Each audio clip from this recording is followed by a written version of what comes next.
for the cosine of 2u? And I'll show you or explain how we get one of them and then show you using the Pythagorean identities how you could swap things out and get the other two. And really, the main thing with these is depending on what you're going to do, you're going to pick the one that you would need. For instance, if you would need something with all cosines in it, you'd pick the one that was 2 cosine squared. And then we have tangent, which I don't use a ton of with tangent.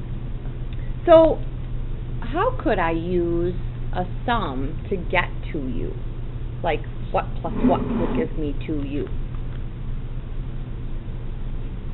U plus u, right?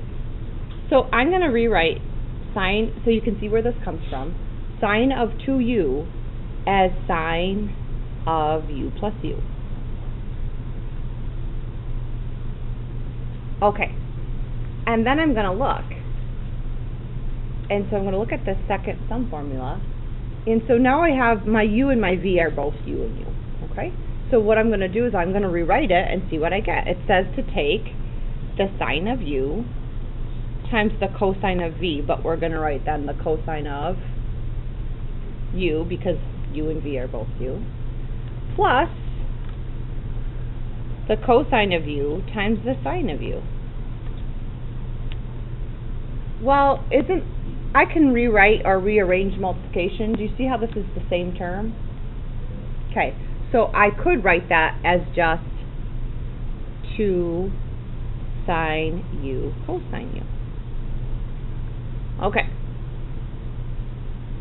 So do you see how we got that using the sum formula? And then I'm going to point out to you, we just really proved the double angle identity. So the sine of 2u to double an angle is just going to be 2 times the sine of u cosine u. And why is the 2 there? Is it because it's that? No, it just happens to be from using the sum formula. It's not like we really pulled it out to the front. We got 2 because they were the same factor twice. Okay? So I like to show where these things come from, so we're not just using formulas and, okay, it's 2 sine u cosine u. That's where it comes from. And let me show you then, let's do it with cosine of 2u. So couldn't I write cosine of 2u as cosine of u plus u?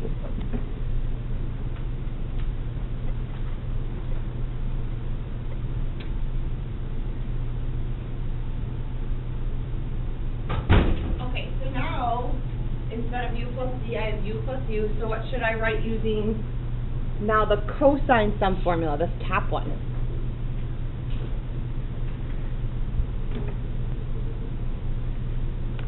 What does it say? It says cosine of u times, okay, so it's going to be cosine of u times cosine of u. And then because in the cosine formula the signs are flipped around, I'm going to write minus sine of u times sine of u. Well, how do we write something when we multiply it by itself? What's another way of writing that? Squared. So this is the same as cosine squared u, or you could put parentheses around the whole thing, minus sine squared. Okay, so we just proved the cosine double angle formula, or the top one. Do you see that that's the top one on this sheet? Right here? Okay. Alright, now, I know it's Monday and we're tired, but can we try to think really hard, how could I take out a sine squared and replace it with something else? Cosine squared minus 1 minus cosine squared. Yeah, don't we have this thing, I think this is what you were saying, right? Don't we have this Pythagorean identity that says cosine squared plus sine squared equals 1? Yep. Yeah. So if I wanted to get something, so this is if I have cosines and sines. If I wanted to get this sine out of here, I could rewrite this as cosine squared minus, let's see, sine squared is 1 minus cosine squared. Now at first that might not look like the second one, but if you distribute the subtraction sign, do you see how it becomes cosine squared minus 1 plus cosine squared? You following? which is 2 cosine squared minus 1. Okay, stop me if you didn't follow that.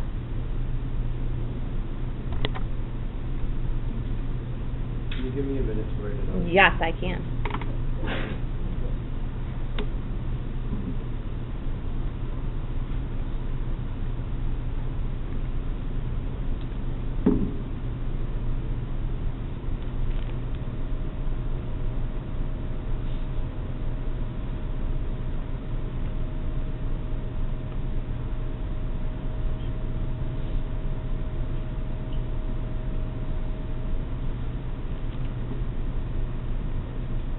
So I'm not going to do the third one, okay, because I think I asked you to do it on your homework.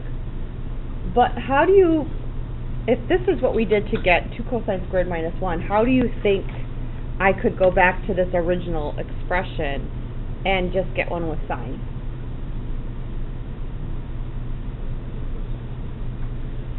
Just solve for this and take out the cosine squared and replace it with 1 minus sine squared. Okay, something similar. Okay, so those are the double angles. That's where they come from. And mostly we use them to solve things. So I'm going to do 2 examples, one with sine and one with cosine, where we solve. And this is good review because we find, once again, spots on the unit circle. Not unit circle, spots on the unit circle. Which, for those of you who haven't taken your assessment yet, is something you are going to do on that. Alright, so we are going to solve the sine of 2x equals 2 sine of x. Okay, be real careful here.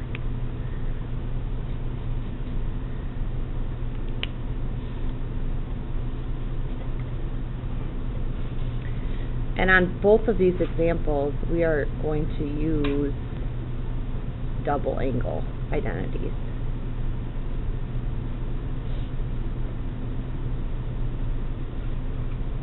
Okay. So I highlighted that because it's very tempting to try to write it as 2 sine x. Some people will forget that we talked about this up here, and they'll just write, oh, that's 2 sine x. No, this is like saying that doubling an angle, okay? So what we do is we look up the double angle identity on our trig property sheet, or we could look up here since we derived it up here. It's this top one, okay? And the first thing I'm going to do is I'm going to rewrite the sine of 2x using the double angle, okay? So I'm going to kind of underline it so I remember that's what I was doing. So how would I rewrite it? Yeah, 2 sine u, cosine u, or we're going to use x's, okay? So we're going to write 2 sine x, cosine x. And just so we remember here, I'm going to write double. You remember that symbol for angle? Okay. All right, this one's fine because the 2 is in front. So what do you think we should do? Now we have something like we had earlier on in 5-2. How did we solve it? What did we try to get on one side?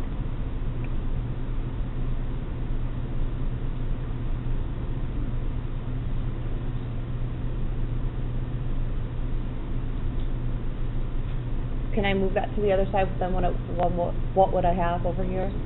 Yeah, let's subtract and get a 0, so we could set things equal to 0. Okay, so I'm going to subtract 2 sine of x. Now be careful here, you can't take a sign away from this. These are 2 separate terms. You have to rewrite it as 2 sine x cosine x minus 2 sine of x. And now what is left on the other side? 0. Okay, so now we're going to use some factoring. What kind is this? Is this binomial or common factoring? This is common factoring. What do these 2 terms have in common? A 2 and a sine. So I'm going to take that 2 sine x, and I'm going to pull it out to the front, which means I'm really dividing it off. If I took this top term and divided it by 2 sine, what would be left? Cosine of x. If I took 2 sine x divided by 2 sine x, isn't that 1? Okay, hopefully this is ringing a bell. What do we do now? Set them equal to 0 and find their spots or angles on the unit circle. Let's just do this on the interval 0 to 2 pi. Alright, so I have 2 sine of x equals 0. If I divided both sides by 2, that's just still sine of x equals 0. On the interval 0 to 2 pi, where does the sine equal 0?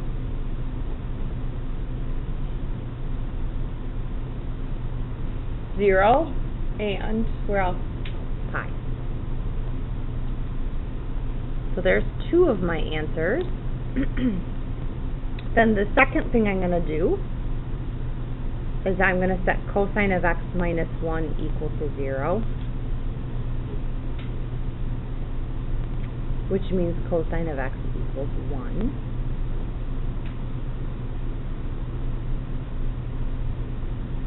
Hey, isn't that a repeat? 0. So there's 2 solutions. They are 0 and pi.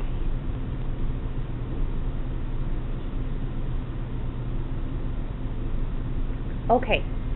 We should do one with cosine, because cosine you have a choice of 3, so we got to pick which one we want, and we'll talk about that. How do you pick? All right, so last example with solving.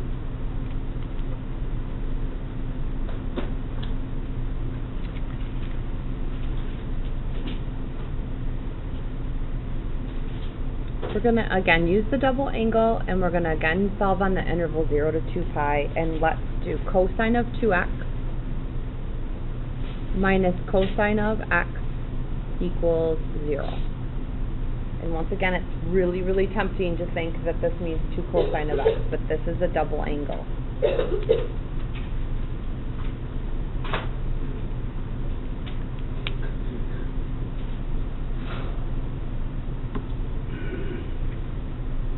Okay, so I look on my trig property sheet and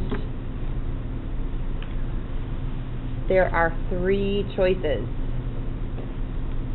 So, which one am I going to choose? So remember that after this we're going to have to factor, right? So here's how I tell people to choose. Look at the other expression in there. It's a cosine, correct? So if we're going to have to factor, and the other thing is a cosine, I want to pick the expression that only has a cosine in it. Which one does? The first, second, or third? That second one. And so that's because this is a cosine. Now, if it had been a sine, because I was going to have to factor next, then I'd pick the last one. For solving, I never, ever have used the top one for solving, okay, because that puts a cosine and a sine back in.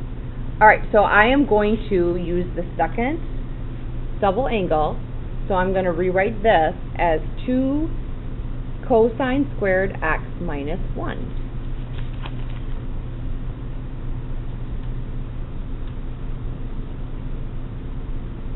Okay.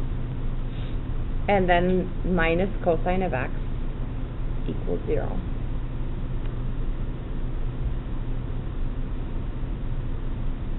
So let's rearrange it so it looks more factorable. I am going to just write the cosine squared first and then the minus cosine x.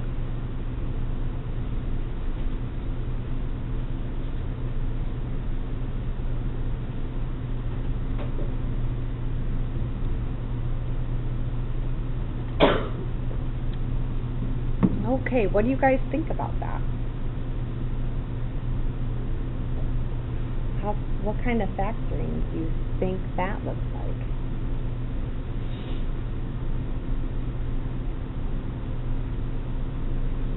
Yeah, because it have a squared term, a linear term, and a constant. We're going to do two binomials. Alright, so what should we put in the first box? We're going to have a cosine of x and remember they have to multiply to be the first term. So what else do I need? A 2 cosine x. Alright, now the last terms multiply to be -1, which means one of them's positive and one's going to be negative. So we want to make sure that we pick the correct one so this middle term is negative. So I think what I'm going to do is this one, -1 plus 1, because then that will give me a -2 cosine x plus cosine x.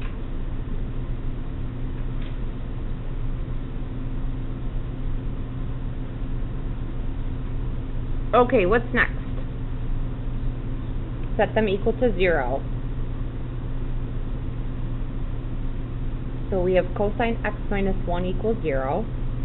Cosine x equals 1. That was the same solution we just saw on the last example. That happens when x is equal to 0.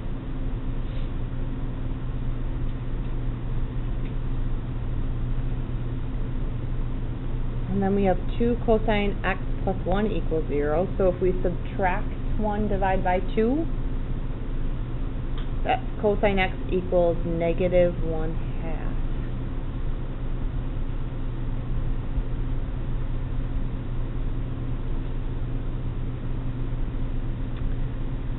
-1/2. Good. Up here and down here, so 2 pi-thirds, and that's going to be 4 pi-thirds.